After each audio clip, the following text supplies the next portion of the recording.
you. I will find you. And I will kill you. I'm the Walter.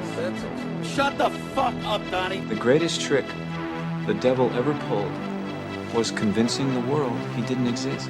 What we've got here is failure to communicate. Mrs. Robinson, you're trying to seduce me.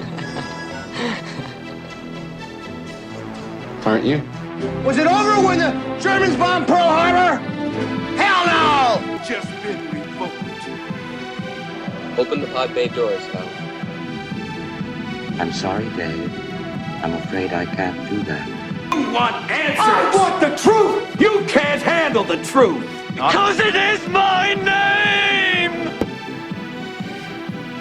I see dead. Today, Junior? You ever dance with the devil in the pale moonlight? What? You'll shoot your eye out, kid. Like scary movies? Uh-huh. What's your favorite scary movie? The price is wrong, bitch.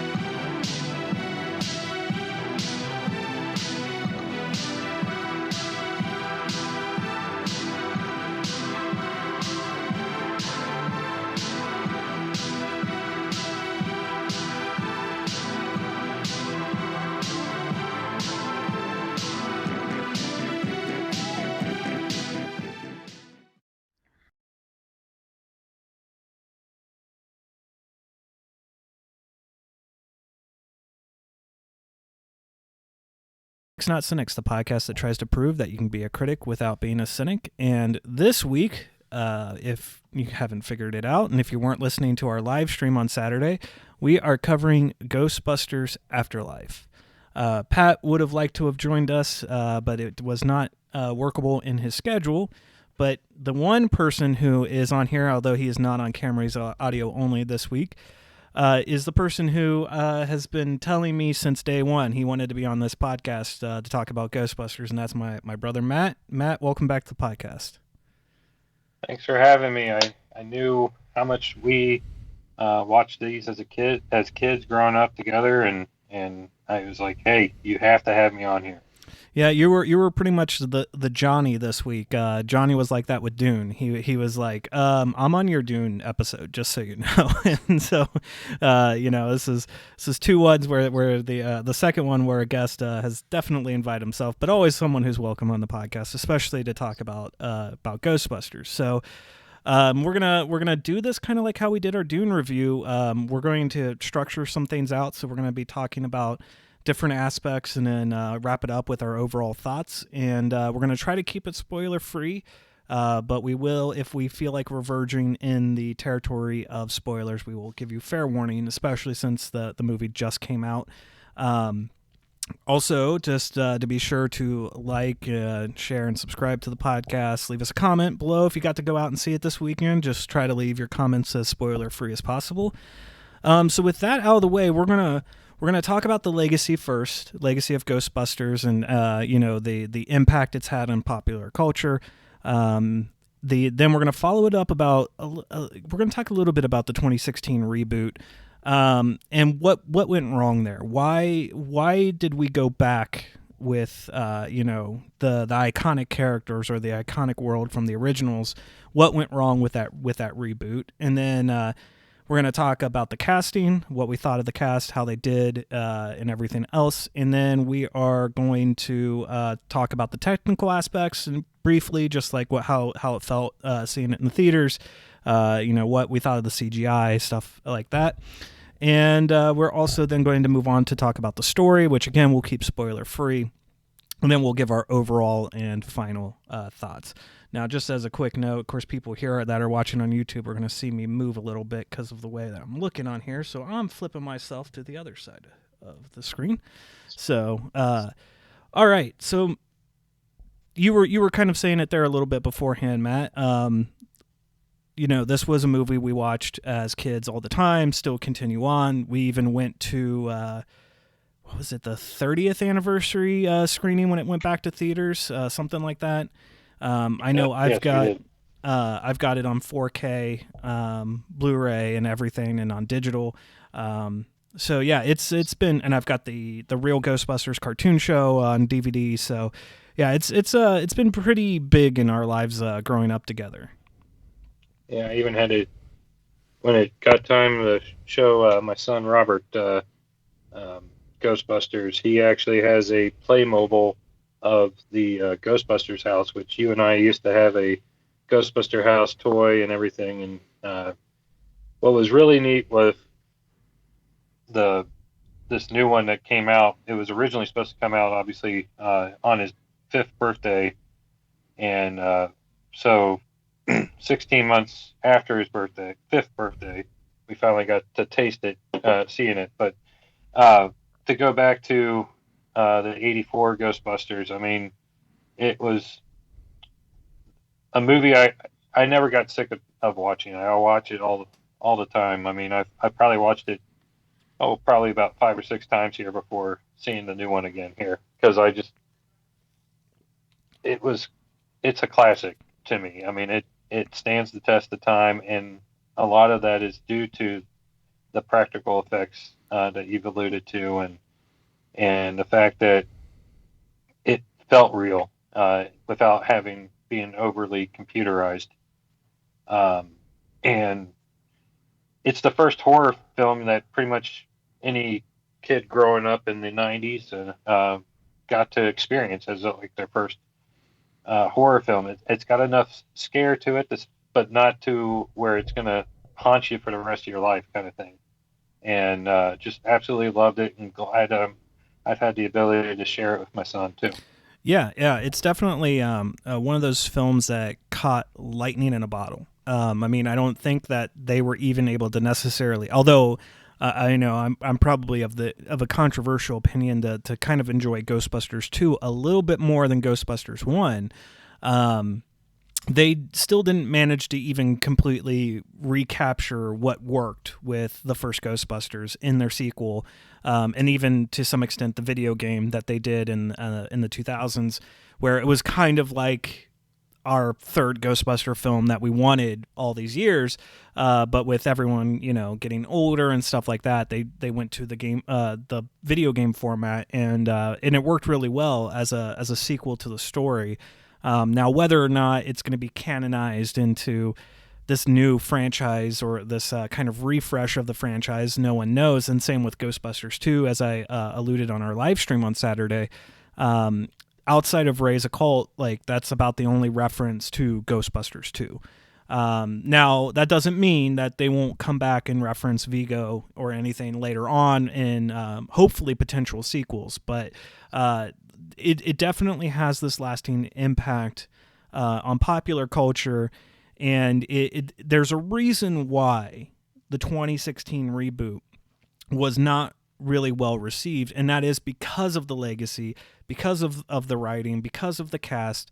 I don't even know if they had gotten John Candy in there for Rick Moranis' role, and if they had gotten Eddie Murphy for Winston and everything, if it would have worked then, because we're dealing with what we see now, and only just with the illusions of what could have happened. But there's something that's so special about that movie, and it's just enjoyable. Like you said, you could watch it so many times in a row and just find yourself laughing and enjoying any aspect about the film. So I think that's where our generation and even older generations are so they might appreciate this film more than they did the 2016, and that's a nice segue into kind of our second topic point, because there's not much outside of, we could talk all day about why it's so important to us or the legacy that it has on there. But 2016 reboot with the all-female cast, I will say that the all-female cast was not the issue necessarily with that film. It is the fact that it disregards that legacy. The fact that instead of it being what this film ends up being, a passing on of the torch, it wanted to be its owned Ghostbusters 1984. It didn't want to acknowledge what came before it. It didn't want to respect. Now, yes, they had the old cast members show up for cameos. They did have a little Harold Ramis statue at the beginning because it was done shortly after he passed away. But ultimately, it's very disrespectful to those original films and to the cast and to the history of Ghostbusters. Yeah, I just recently rewatched it this week. Just kind of hadn't really seen it since it came out. It may have been my third time I've seen the film. It doesn't age well. I mean, yes, it has cool effects, but the problem I had with it is it was all CGI. It wasn't much. I don't think any practical effects were really used in it. The storyline isn't terrible with 2016. It's unique in its own way, but the fact that it did ignore Venkman, Stantz, Zedmore, and Egon Spengler, the fact that none of them were even remotely tied to this universe, they had a whole separate universe, is what us legacy Ghostbuster fans really have against it. It's not that the acting was horrible. That I laughed at the jokes. I thought that Kate McKinnon and Kristen Wiig and McCarthy, they were fine. Yeah. Leslie Jones, she was fine. It was funny. It had funny moments. But when you see Bill Murray show up and he's a doctor that's like, I don't believe in ghosts or anything like that. He's not even Peter Venkman. That's where I had the issue. And it's not that I can enjoy the film as a separate story. Yeah. It's fine like that. I can watch it. But I have a different scope. I'm looking at it as I wanted it to be something that continued. Like, he didn't have to have them in like a whole lot of the movie to have Janine and all them in it. He could have just been just a small cameo, passing them by, or hey, we're having trouble getting this ghost. What can you tell us about it? Some background information, and that's where I feel it would have been more successful. And the fact that I'm not trying to get political with it at all, but just seeing this past week the fact that Rotten Tomatoes, the critics score for Ghostbusters Afterlife continued to track downwards to go below the female 2016. I felt that the critics themselves were making it political, and that's not what us Ghostbuster Legacy fans really. That's not why we're trashing it. We weren't trying to make it political at all. A female Ghostbusters would be great, and that's the thing that I don't understand with them trashing this one right now, critic-wise. The audience score is great for this new one now. Tremendous. It's almost perfect. Almost perfect. I mean, it's at 96% the last I saw. The thing I felt was the problem is that you're trashing this one, but the main character is a female. Phoebe is the granddaughter of Egon. Right. And that the fact that it focuses on a female for this, I didn't even look at it that way. But if the critics want to make it political, you got to look at it both ways. If you would have involved the original cast as they were and not made them a taxi driver, a funeral director, and a hotel manager, you would have had a much better 2016 Ghostbusters. Well, what I find very, very interesting is when 2016 was originally announced and they said it was going to be set in its own world, that never set well with me. And I own the movie, so if anyone wants to harp on me or anything for either trashing this movie or saying it's not good because of these reasons, I own it. So I mean, I haven't rewatched it in a while, but I have rewatched it a couple times, and there are points where I really enjoy it. I think Kate McKinnon is actually the shining light in the film, and I mean, I really enjoy her character, because she's basically like Egon in that film. But when they announced that it was going to be in its own universe and no connection, no ties, I was like, well, why don't you just do it where the ghosts have gone quiet for a while? and then there's a resurgence, and they're the ones that are there involved with it, and then they have to reach out, they do investigation, find the old Ghostbusters, and collaborate together, pass on the torch, and they carry on the mantle moving forward, which is essentially kind of what happens with this film. That's all what it is. It's about that legacy. It's respecting that legacy and then moving that legacy forward. I told Pat, since he couldn't be on here, I would bring up a few of his points, and that was a conversation we were having, was that when you're doing a reboot of a franchise, you've got to walk this fine line of respecting what came before, but also trying to do something new. And what happens when most reboots fail, it's because of that. It's where they do not respect the legacy, where you can go and watch Star Wars Force Awakens and go, okay, it's fine, because it's respecting a little bit of the legacy. It makes some changes we don't necessarily agree with as fans, but it's building off of what was left off of. It's the other films in that series or in that trilogy that end up hurting the rest of it. I say that, and this might be a controversial opinion, but the Robocop reboot I actually find refreshing and very interesting, because at the core it respected Robocop, the original film, but then tried to update the certain things about it to our time. Whereas the 80s Robocop film was focused on consumerism and mass reporting and stuff like that, and this one was dealing with more of kind of war for profit and stuff like that. So there's this thing of, you're never going to please all of the fans, right? So you need to do some things that will at least appease to a portion of those fans. Those diehard fans which can be very detrimental to any franchise, not just Ghostbusters. You're never going to win them over. But you do have those fans, I consider myself one of them, who is willing to accept new things as long as you are not disrespecting what came before. And ultimately, that's where 2016 fails. Is it does not respect that legacy. It does not respect the characters. It does not respect the universe.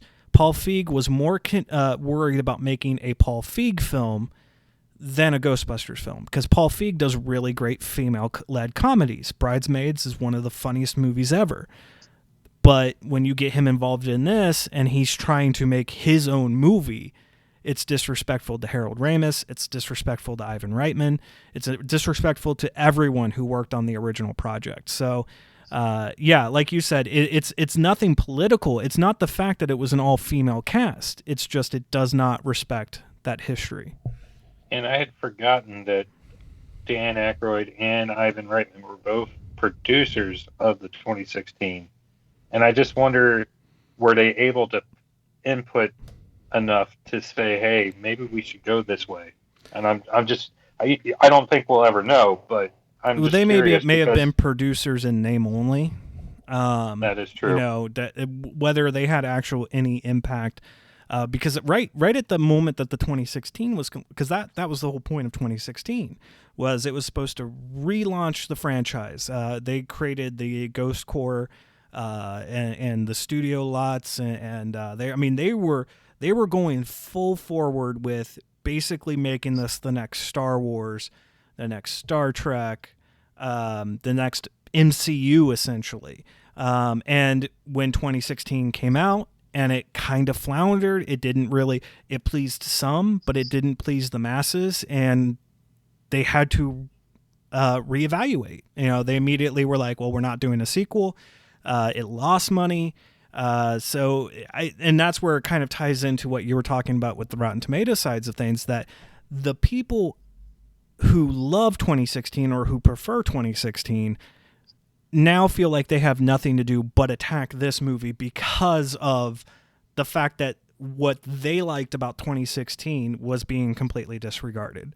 But as far as I'm concerned, 2016 did not have an established history, did not have an established base, didn't have that long-running history that the original films had to justify that type of reaction. But unless you have anything else to talk about in 2016, I think we're going to go ahead and move on into the casting aspect. Well, I honestly, the first time I watched it, I didn't recognize that the Chinese restaurant was called Zool.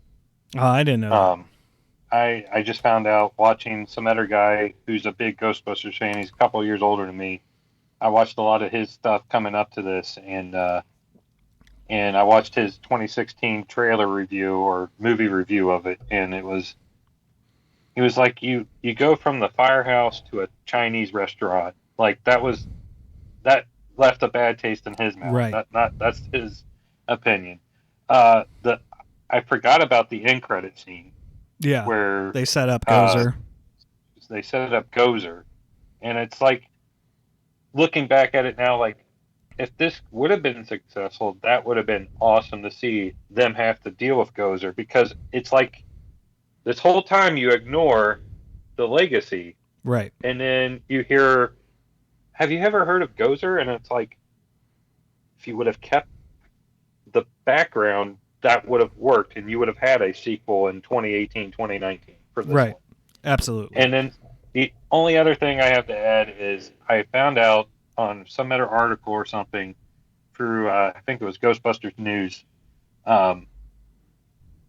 that Jason was starting this at the same time. Oh, like, that's news to me. I did not know that. That in 2016 they had the Paul Feig produce, like, obviously the movie was coming out. Right. But in 2016, him and I guess it was Gil is the guy's first name, the other writer, they were starting to write it at that point.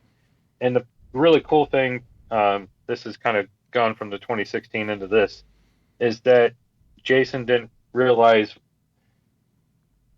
the Ghostbusters movie he wanted to make until Harold passed away. And he had a dream of a girl in a cornfield shooting a proton pack, and then a kid going free riding in Ecto-1. And when Harold passed away, he said, these are Spengler's grandkids. And I mean, that's where I feel like that this is why this movie was successful, is that it's connected. Yeah. What astounds me a little bit, and then we'll get into the casting, is the fact that this has blown box office projections for the film for some reason whatsoever. Because you tell me you're doing a legacy connected Ghostbusters film, and as beloved as the franchise is, if you're not expecting that to make money, I don't know where you're coming from. So that whole concept that they are blown away, that the fact that I think the number I saw was like 40 million for opening weekend, which is still small in comparison with, normal big blockbuster opening weekends, but with COVID and everything, it is to be expected. But it just kind of astounds me that they projected it to not do well, and I think a lot of that projection came from the Rotten Tomatoes perceptions. But I think if you have not true, because I don't like to really use that phrase, but I think if you have Ghostbuster fans, and especially fans of the original films, they're going out to go see it. And again, it kind of comes down to that thing where there are more fans of the original films than there are of 2016. So, yeah. All right, go ahead. Oh, I was just going to say, I think this was the perfect week to release it. With Harold Ramis's birthday? Well, it wasn't for that reason. I'd forgotten what his birthday was until I saw it today. But the fact that we have Thanksgiving coming up next week. Mm-hmm. So maybe they were kind of going low for this weekend and going with word of mouth is what I had heard on some other show, that people are going to go have Thanksgiving with their families, and they're going to ask their cousins, they're going to ask their brothers or sisters after not seeing them for a while, did you go see the Ghostbusters film? If you haven't seen it, you got to go see it. And right. Maybe that we're expecting a bigger second week than this weekend. It could be. Could very well be. I'm sure it will do well with the Thanksgiving week here upon us. So okay, let's go into the casting. So, we've got Paul Rudd, we've got Carrie Coon, we have McKenna Grace, Finn Wolfhard, kind of filling out our main characters pretty much. The only thing that kind of upsets me with Paul Rudd's casting in this was I kind of wanted him to have that connection to the Ghostbusters, being maybe, which he kind of does in the film. I mean, he is a fanboy of the Ghostbusters, very much so. But just kind of being the summer school teacher, just it didn't sit necessarily well with me, but it wasn't bad. I just wish that there had been more. Which moving forward with the franchise, if he remains involved in it, I'm sure they will expand on his role. I thought Carrie Coon was fantastic as the mom, but McKenna Grace is really kind of even outshines Finn Wolfhard of Stranger Things fame. McKenna is Phoebe, and has the perfect hair styling for this, the perfect look of being a Spangler. And I remember seeing McKenna in, I believe the first thing I ever saw her in was in the Girl Meets World, Boy Meets World sequel series, as a kid in that. Or I know she did show up also in the Fuller House series as well. But ever since I saw her kind of show up, I had a feeling she was going to be a fairly decent or a fairly big star. And she has been taking killer role after killer role.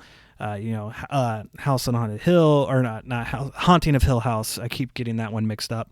With Captain Marvel, numerous roles where she does really actual real acting. And so when she was cast for this role, and with how they styled her for this role, I knew we were going to get a great performance out of her. And I'm really interested to see where her career goes moving forward, and also what will happen if this actually becomes more of a franchise, if they build out more sequels to it.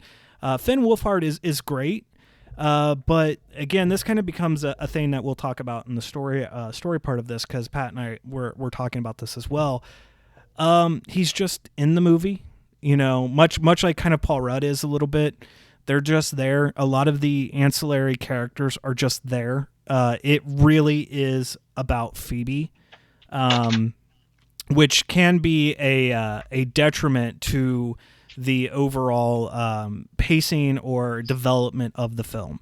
But I think that this has a great cast. They all really play off well of each other. The kid that plays Podcast, I really liked in it, and I think that they hit on all cylinders with who they picked for this film. So I don't know if you have any divergent thoughts or thoughts on that aspect as well. Well, I really felt that that McKenna was perfect for the role. One of the things I really noticed from her in the movie, seeing it last night for the first time, was I felt like she bounced off of some of Ian Armitage's young Sheldon. A little bit, yeah. Really smart young kid. And I was just like, I feel like she took some of what she learned from him in being in Young Sheldon. That's right. She was also in Young Sheldon. That I felt like I felt like I could almost picture like she was like almost a young Sheldon Cooper in this role. She was perfect casted for Phoebe. Finn, like you said, his role's there. I mean, he fixes the car to get it ready. But I didn't feel like they adapted him well for this. Like there's no development for his character at all. Yeah. I felt like they were like, hey, we're going to take this Stranger Things actor because we know he's big. We're going to throw him in here, and it's going to be great. Logan Kim as Podcast. Oh, my God. For a kid that this is his first role ever in anything, he's a natural. Mm-hmm. I mean, the fact that, he was perfect. He felt to me like the little young Ray Stantz for this film. Yes. He fit that role, and it's not just because of the goggles, but I kind of looked at each of the characters of who they reminded me of. Phoebe obviously reminds me of Egon.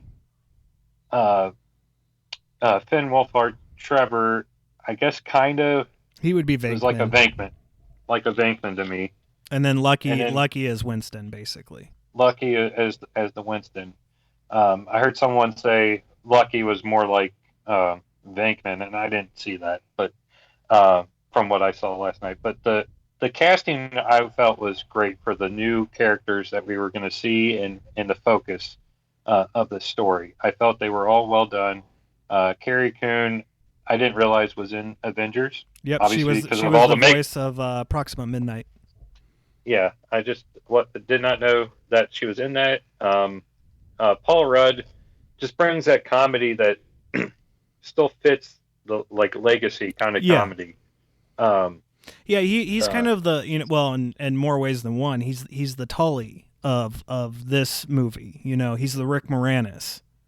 Yes, and I like that they kind of combined. I don't know who else I would combine him with. He wasn't all Tully because he's not as, I guess, nerdy in a way. Oh, I mean, wait a minute. You don't think he's nerdy? He's a seismologist. I mean, I don't normally see Paul Rudd as being someone that is just a nerdy kind of guy. Yeah. I looked at his comedy as being almost like a Venkman. Yeah.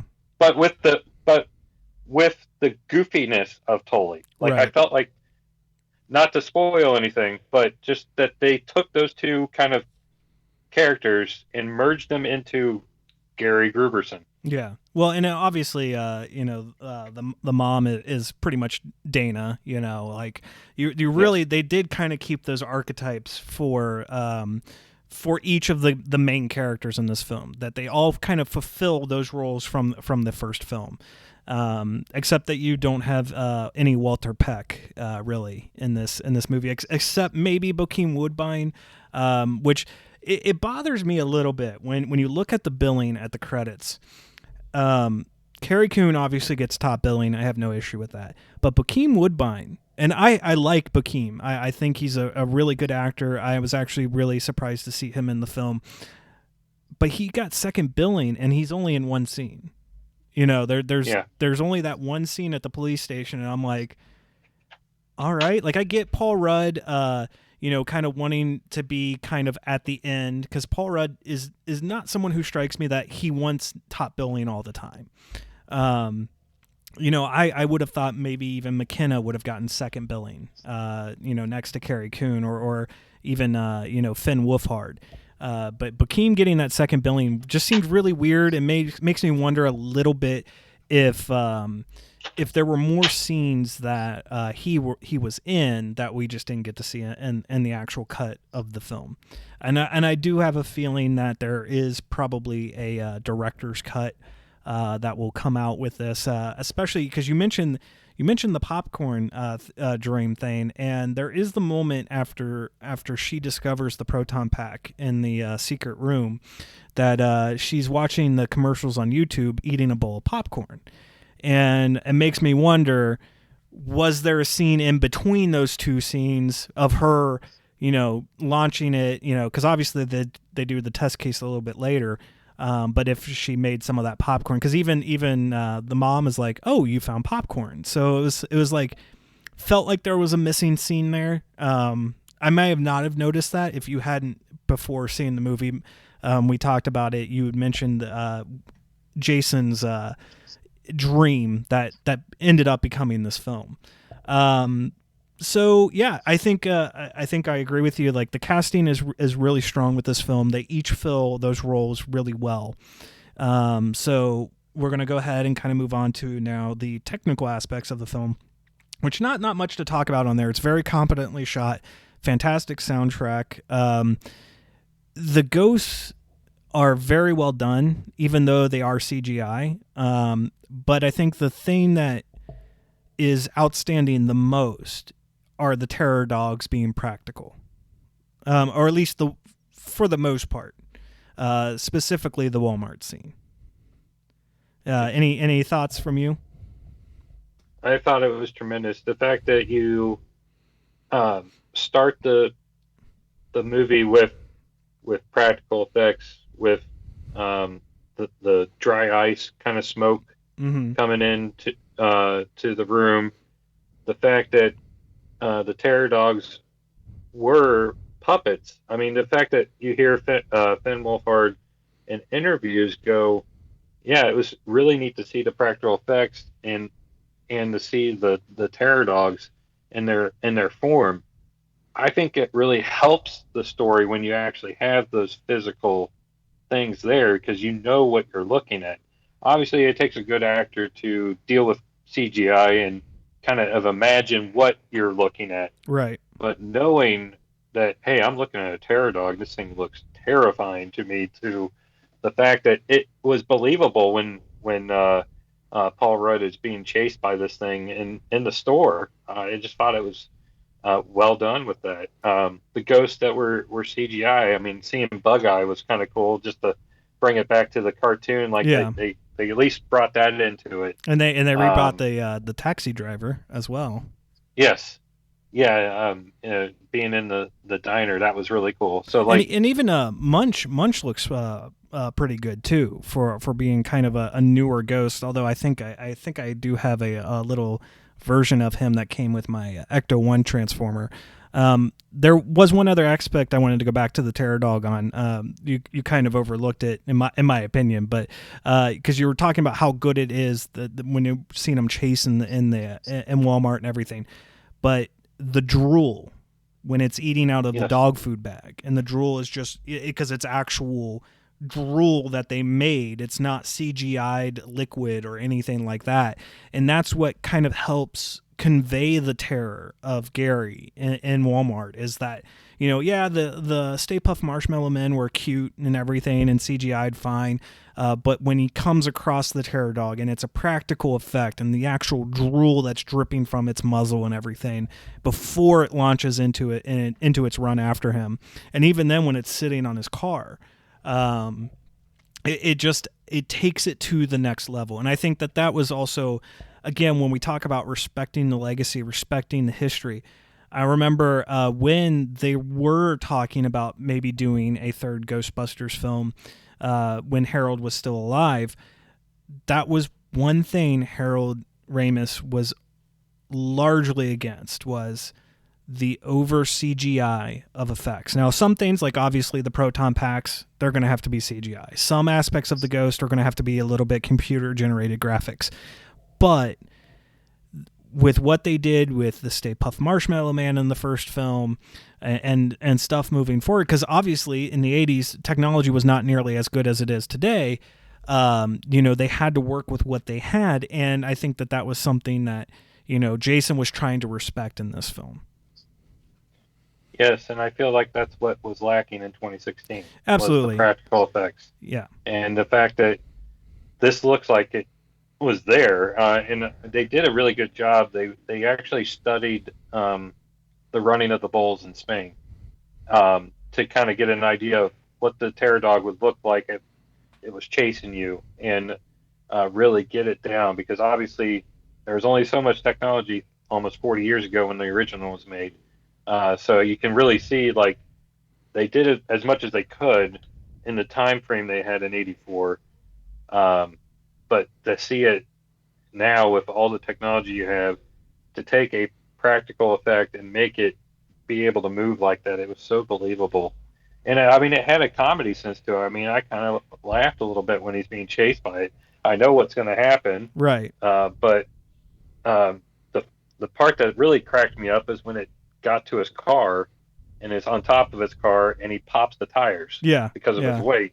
I mean, I got a crack out of that. I mean, it's just a small little scene, but it was funny, and it brought back that kind of little humor that '84 had. Yeah. Now, one little knock I'm going to give on the technical aspect is a little bit on the sound, and it's in one particular scene, and that is when Gary and the mom reunite kind of out by the mountain, and they're talking, and obviously not going into spoilers, but if you know what I'm referencing, I had a really hard time understanding what was being said. I kind of had gotten his lines just fine, but her response was very garbled for me. I think they overmodulated it and just didn't realize that they had done it just a little bit too much. And maybe it was just that I wasn't hearing it clearly enough. I would be real curious to see if Ivan did her voice for that, like he did for Dana Yeah. in the original. I'd be real curious to see on a special feature when this is released on video if he reprised that voicing, I because wouldn't be surprised. initially when that happens to her, I was like, when I first heard her talk that way, I was like, it kind of sounds like Ivan, like what he did, because he obviously voiced not only Zool, but he also voiced Slimer. Okay. I mean, or the whatever I can't remember what they called him in the original. It wasn't Slimer at that point; they didn't have a name for him. But it was just, I'm just real curious to see once it's special features are out and more behind the scenes stuff if he helped do that again. Yeah, so that's about the only knock I got to give it on any technical side of things, because everything else is very competently done. I think that they just could have cleaned that audio up just a little bit more. All right, so let's go ahead and kind of talk about the story, non-spoilers. So, and I know that this was Pat's primary negative about the film, and it's not even a really big negative, but again, it kind of comes down to, in this film, only one character matters, and that's Phoebe. There's no development for any of the other characters. They're just kind of there as just background dressing, in a sense, for things to go from point A to point B to point C. This is Phoebe's story, and she's the character who gets the most screen time. And again, not saying that this is wrong, but the one who actually has character development that goes through a full arc in the film, where she is different than when we get introduced to her in the beginning. And I kind of agree with that to some extent. But again, as I had said to him, was that if they were to try to give ample development to Trevor and to the mom and to Gary and to Podcast and to Lucky, that you'd have a 2.5 hour film. And no matter how big of a Ghostbusters fan you are, you don't really want to go to a 2.5 hour Ghostbusters film. I think that this was fine at 2 hours. I think its pacing is fine throughout the film. But there are certain aspects of the story, of character moments, primarily, again, going back to the summer school thing. Well, it's fun. If Phoebe is as intelligent as she is, why is she in summer school? It's more of just a means to an end, to introduce her to Gary, to introduce her to Podcast, to kind of get her interact more, because this is happening during the summer. Trevor is trying to work a summer job, so it's like, it's this one thing where it was like, we weren't given an ample reason why she was in summer school. But again, if you're going to try to throw all of these things in there, you're going to add to your runtime. You're going to end up, making people a little bit bored in a Ghostbusters film. You're going to slow down the pacing. You're going to slow down a lot of the development. And I think that this does have a minor pacing problem at the beginning. Not the very beginning, because the very beginning is very well done. But it's the introduction to the family. And I think that this ultimately is where it fails a little bit in the actual storyline, is explaining Egon having a daughter. And specifically, because I will say, you probably didn't notice this, Pat didn't notice this, I don't even know why I noticed this. So Ghostbusters happens in 1984. When she's in the room and she's seeing stuff on the wall, there's a line on a Post-it note that says, in 1983, she got my... And so it's when you're trying to fit it within the timeline of the events in this universe, that means he had a daughter during Ghostbusters. And so it just doesn't feel really well developed or actualized on the family side of things.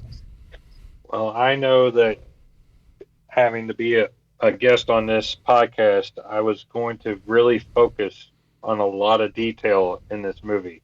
I mean, I listened to Jason Reitman saying that even the people working on the film threw in Easter eggs that he had no idea about. Okay. Like, they just threw him in there. But to get back on the point, I did see the not the sticky note, but it was an index card. Mm-hmm. It said 1983, something about she'll need braces or whatever. It does make it look, make you look at Egon in a completely different way. It looks like he had a family before the movie, right, and already had a divorce. I'd say that's separate. Again. I don't know. I don't know if divorced or not. You know, that's where it fails for me a little bit. But I also see it as Egon's a quiet guy. I mean, he's very smart, but very kept to himself. Right. At the same point, and you really see that with his background that you see in the events that lead up to this, how he isolated himself. And I had no ill will against it. I thought, okay, so he had a kid. There's no mention, obviously, in '84 that he had a kid, but it doesn't really bother me because I felt like this really ties it. And as you were saying with character development, that the focus is on Phoebe, I will agree with that. However, I do see character development in the mom with this film because of that scene. There's minor development, not nearly to the extent that Phoebe gets, but there's some things that are addressed, that she has reasons for why she never told them who their grandfather was, why she kept that stuff secret, why she kind of has this negative impression of him at the beginning of the film. And yeah, she does kind of go through her own little arc. It's just very, very minor compared to Phoebe. Yeah. So it's not as in depth, but I did like the fact that she did have a development there, because it really showed that he wasn't visible to her, but he was thinking of her. He had pictures, which means whoever her mom is, which, I mean, you obviously don't know who her mom is, even after seeing the film, of if he was separated, how did he get the photos?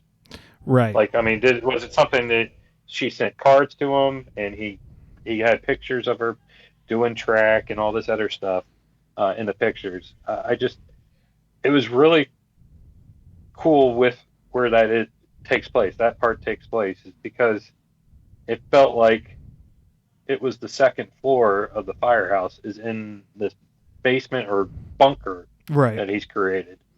And it was really cool because, I mean, it looked literally all the equipment and then everything that you saw in the '84 is sitting down there. The screensavers are still the same. I mean, it's really cool.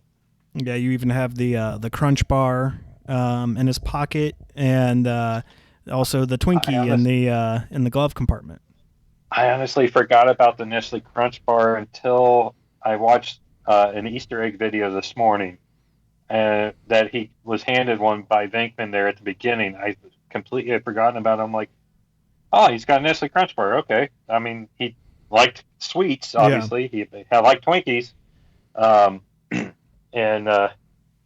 it just was really, it was just neat to see all this stuff that was hidden. Not to go into just straight on Easter egg talk, but on a video I watched with one of the guys from Mythbusters, he actually toured the location in the actual house that they built on this area and then rebuilt it on a soundstage.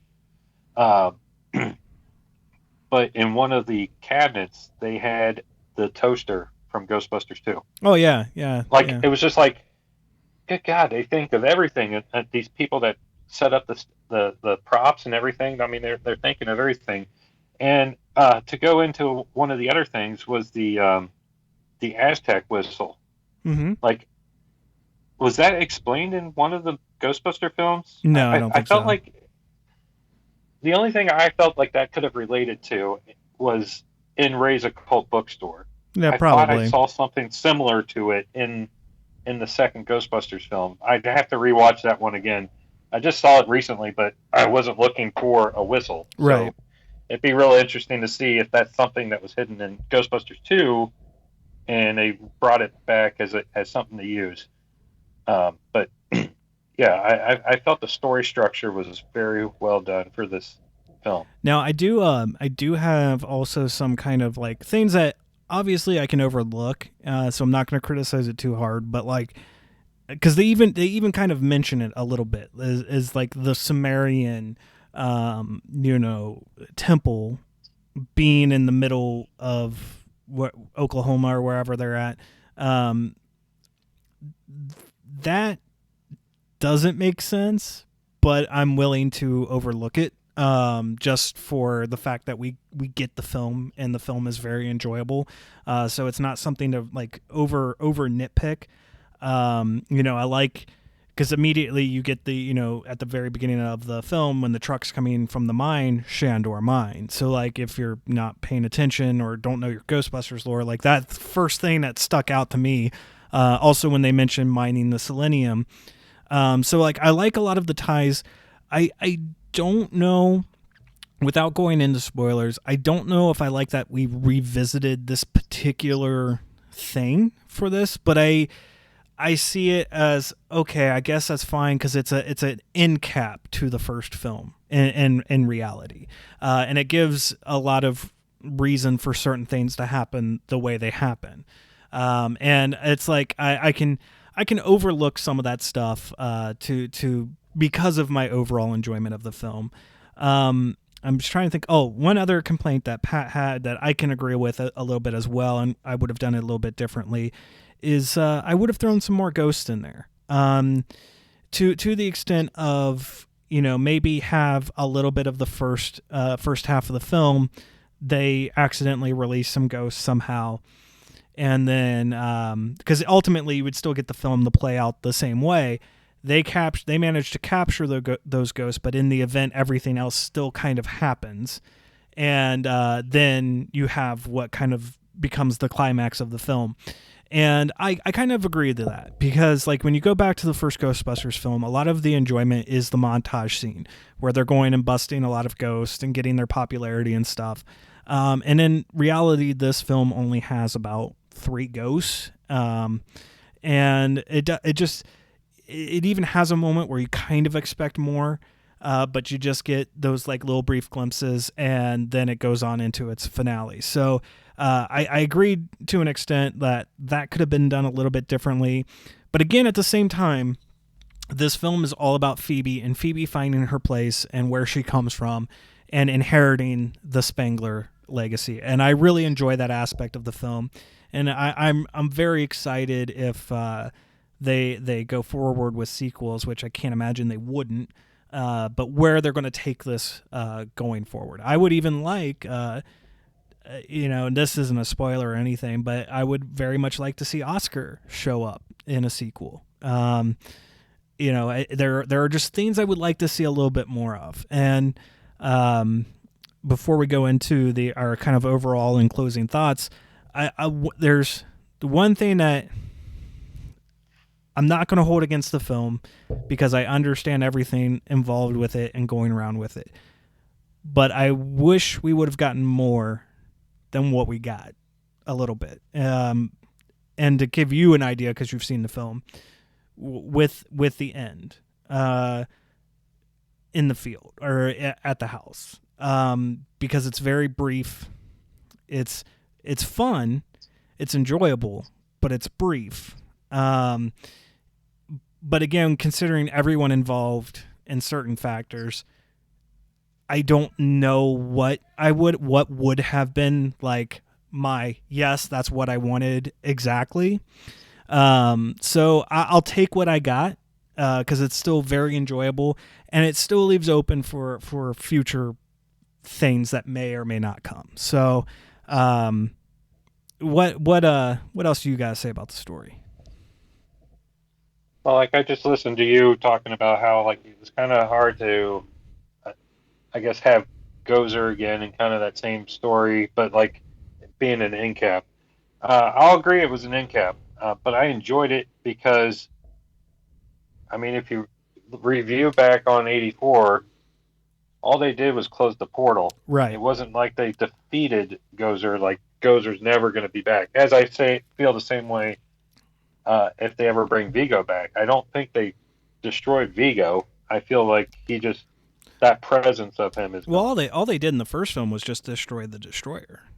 Wasn't necessarily Gozer. Yes, and so having Gozer back for this one didn't bother me at all. I felt that Olivia Wilde. That was Olivia Wilde? Wow. Okay, yes. I didn't know that. So she looked amazing as Gozer. Obviously, the suit looked different a little bit, but was very well done. I know some that I've listened to that didn't like the way it looked, but I felt it was good. And not to really give away anything, the only part that I had trouble with in that scene was the joke. I mean, I felt like it was trying too much there to be like a little. Obviously, she's 12 years old, trying to fight the spirit and everything. But I honestly think if I was 12 years old in that scene, I probably would have done the same thing. Well, so that's where it didn't really bother me. It didn't actually bother me that much because it was like that's a whole running gimmick through the film is her trying to tell jokes. Even like the geometry joke where even Paul Rudd's like, "Oh, it's terrible. I love it," type of thing. Yeah. So, it's and McKenna brought a lot of that too. Jason let her bring those jokes on for this film. I mean, it was her jokes that she like read up on and. It's like, hey, I got some jokes, and Jason's like, have at it. And I like that because it's not like, hey, I'm the director, I'm going to tell you what to say. Well, it's very much that freedom. Well, it's very much if that's kind of the mentality he had going forward with it. It's a lot of what makes the first film so enjoyable is because a lot of the dialogue is improvised. It is lines that were not written, that it was just that they came up with on the spot.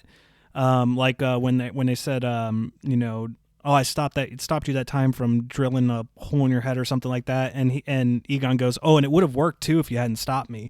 Like that was a totally improvised line from Harold Ramis. So when you have, again, it kind of goes back to the respecting thing. Is like Ivan knew he was working with, and obviously had worked with, a talented group of comedic actors. And so when you just let the camera roll and you let them do what they want to do, you're going to get golden moments like that. So that's a very, very good sign from Jason that he took that kind of bit from his father to allow the actors to try and grow.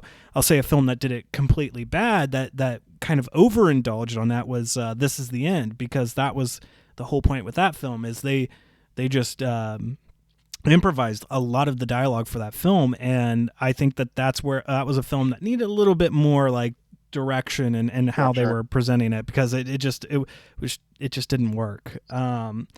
So all right, let's go ahead and move into our overall and closing thoughts. So overall, it's a very enjoyable film.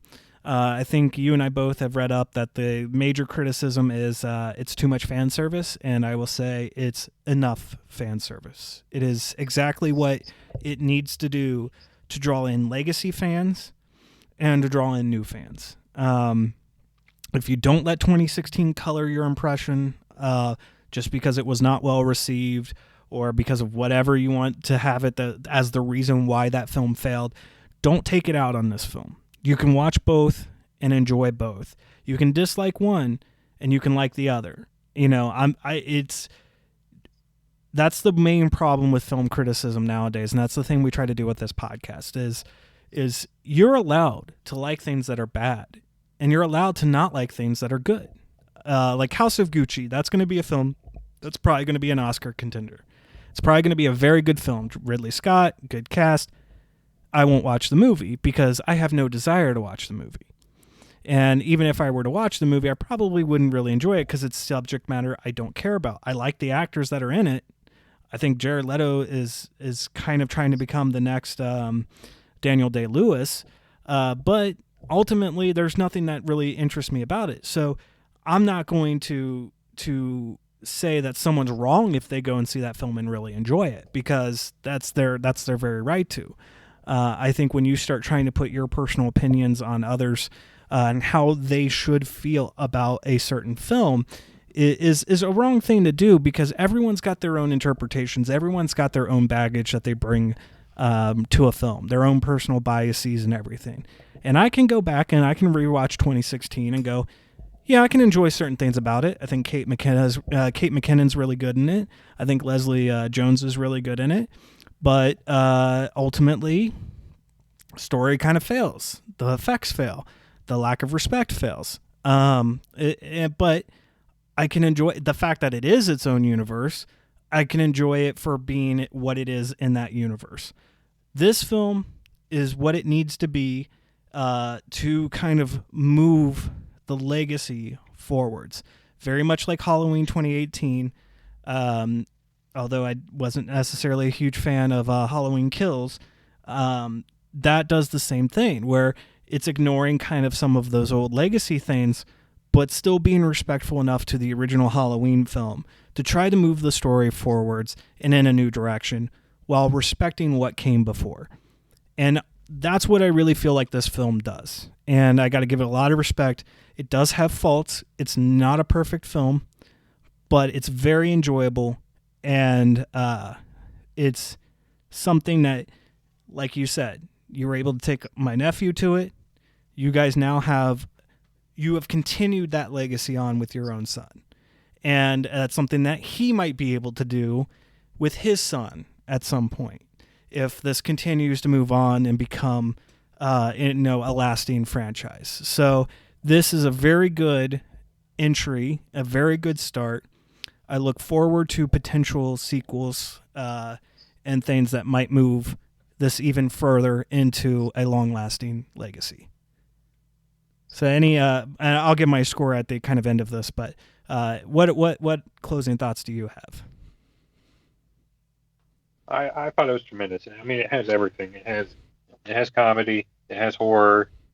It's got it's a thriller in some sense. I mean, it's got everything that you would want in a film like this. It's got action. I mean, seeing the Ecto-1 actually in action and not just be driving to a scene was tremendous. And seeing them handle that. I liked, obviously, people know if they looked at who's in this movie that you're going to see the original Ghostbusters, the three living original Ghostbusters in this film. And I just thought, as soon as I heard Venkman, I mean, like, I wasn't shaking for that moment, but I was just like, here's my childhood again. And I think that's where I've been so heavily invested in this franchise that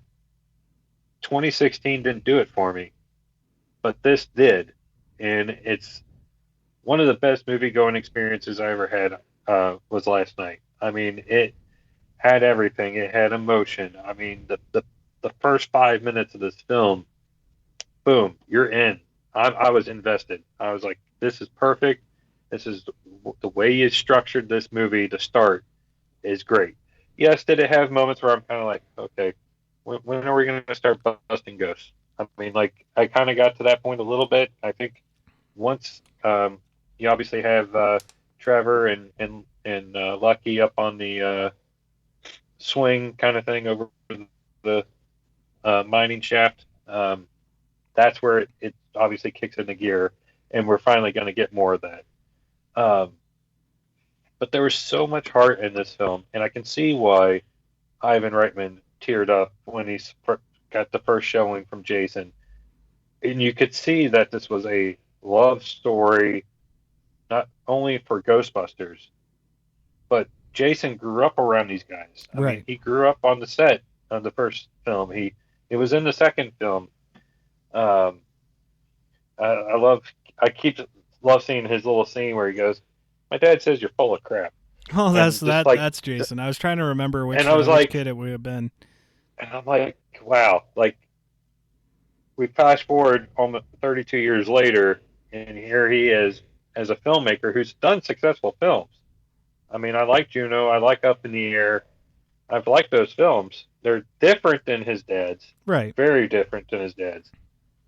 this felt like his dad. Like, I felt like this was an Ivan Reitman film, and it had everything that was needed. And there was always questions asked: "Are you ever going to do Ghostbusters?" And he was like, "No, I can't match what my dad did." I think he matched what his dad did. I honestly felt like, if I had to rank the order of the 3 legacy films, I'm going to consider this legacy as well. I honestly have this at number 2 of the 3. I like Ghostbusters 2. Yeah. Don't get me wrong. I like the ooze. I mean, Vigo scared the crap out of me as a kid. Watching his forehead kind of stick out of that painting, and then especially when he's holding Oscar at the end. I still, to this day, when they start singing outside and his head jerks, I swear he's going to eat the kid's hand off. But like, obviously, Ghostbusters 84 is always going to be my favorite one because of the raw talent. I mean, and the fact that I'm their age and a little bit older now than what they were when they made this film. Right. It stands the test of time, and I feel this is going to stand the test of time because when you see those guys come back, yes, they look older. I mean, the only one that looked really well was Ernie Hudson. Mm-hmm. I mean, Dan looks real old. Bill looks very old. Yeah. Compared to what Venkman looked like. I just felt they did it very well. And I was sitting there the whole time, and I'm like, okay, there's one person we haven't seen yet. When are we going to see them? And for those that are going to go see this movie that haven't seen it yet, or you're going to go back and see it, and you didn't stick around, please stick around for the credit scenes. There's 2 of them. There's a mid-credit and an end at the very end. Yeah.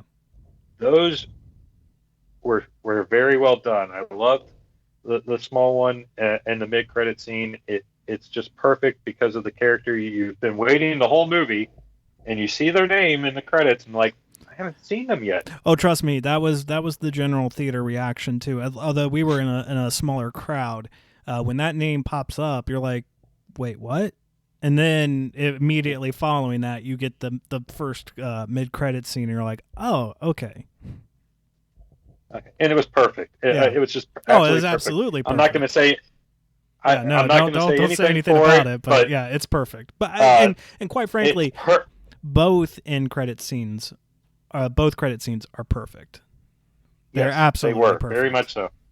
That end, the last one, and it really sets it up because of what is at the very end. Yeah. I mean, the very last second of that, it's like, okay, here we go. And it's kind of what I was expecting. Like, even though 2016 didn't go well, I had forgotten about Leslie Jones saying, hey, have you heard of Gozer? Right. But like watching that again, I'm like, man, if you were really successful, like that would have been a cool sequel to have Gozer be a part of it. And like, I'm looking forward to what this one's going to have, or if they have a sequel, which I think they're going to have a sequel. Yeah, I can't imagine it wouldn't. I mean, I've heard Dan Aykroyd has an idea already, and it's about Venkman, Stantz, and Spengler in like their high school days, and I'm interested to see that because you do feel like they've been lifelong friends, right? Like it was a gradual thing. They were in college already. They were doctors and working in the same office together. But to kind of go and get more backstory there would be really cool if they can do that one. And then where you're setting up for future ones with these, I mean, I really feel like they've hit a gold mine like they did in 84 with this one. Yeah. I think they're set it up very well. Where criticisms I have of character development, I can only hope if they do a sequel that's where we'll get more development for podcast, for Trevor, for Gary, even just like, because now you've set it up and in a very good way that now you can allow, like, I can understand, like, even though only one real character gets the most screen time and development in this film, it's understandable. It's absolutely understandable why it's focused on Phoebe and why she's so important in this film. but it does sacrifice some moments for those other characters. But with that ending, it does give at least the opportunity to explore things with those characters and give them more screen time, give them more character development. Because it does a really good job with her at the sacrifice of them a little bit, and I just am excited to see where this goes in the future. So we're going to go ahead and go into scores here. I honestly, I know you're going to go high. So I'm probably going to go a little bit lower, but it's not a bad score by any means. I'm going to go with a 4 out of 5. Just main criticisms being some of the technical aspects, minor on the technical aspect. And again, some of those story elements that could have had a little bit more fine tuning, a little bit more fleshing out, a little more backstory. But with that score, I mean, I could have easily given this a 5. I could ignore those criticisms, but that would be doing a disservice to the podcast. Because it could easily just be a 5, because I can still overlook them and enjoy the film. But that's where I'm going to land on it, 4 out of 5. I'm going to joke, and I'm going to say it's an 8 out of 5. Right. Because I just felt like I'm going to go 5 out of 5, but you're not going to get perfect in any kind of film, no matter what. You can always find something to critique. You're going to find something that didn't work right, or I could have done something better. Like, it would have been really cool to see the mini Stay Puffs mold together and become a giant 100-foot Stay Puft Marshmallow Man. Right. That would have been cool. But it didn't need to be. It did, for what they went with, it did need to be. But it's about as damn close to being perfect that you can ever make a film. And that I can't believe it exceeded what I expected. Right. I mean, for what they put into this film, it was what I wanted, and I didn't know I wanted it. Like, what they throw in there, for those that haven't seen it, go see the film, because you have to see what they put in it. It was amazing. I mean, I was shaking in the film, but you have to go see it to see what I'm talking about. Right. You have to go see it.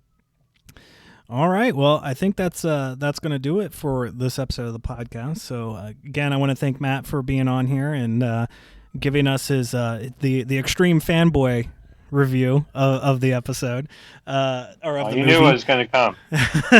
So you knew it was coming. I had to do it. Trust me, as I joked on the live stream the other day, the only thing I'm happy with this film finally being out is I'm not going to be getting daily texts about every little minor detail about Ghostbusters Afterlife. So yeah, I talked about you were texting me about your theater filling up and this time, or 12 hours to go, and so on and so forth. I even joked with our father, and was it Thursday? Yeah, it was Thursday. I said, now if something were to happen and this movie gets pushed off for another 3 months, I'm going to wherever the head of whoever made that decision, and I'm strangling them, because I'm not putting up with 3 more months of text. 16 months was enough. 16 months was enough. But I agree with you though that the doing it now and doing it this close to Thanksgiving was probably a better time than anything. And also I do think that the weekend of Harold Ramis's birthday was also a factor that played into it as well. As always, if you've seen the movie, leave us a comment below. Tell us what you thought about it. Please leave spoilers out of your comments. We did, I think, a fairly decent job of keeping it spoiler free for this one. And as always, subscribe, share with your friends. Follow us on any of the podcasting audio services, not just YouTube. If you're listening audio only, we're on iTunes, Podbean, Spotify, Google Play, just about wherever you can get your audio podcasts. If you want to write into the podcast and let us know your thoughts rather than leaving a comment, you can write in at criticsnotcynics@gmail.com. And you can follow us on Twitter at criticsnotcynics and on Facebook at Critics Not Cynics Podcast. All that stuff will be down in the description below. And we'll talk to you guys next time.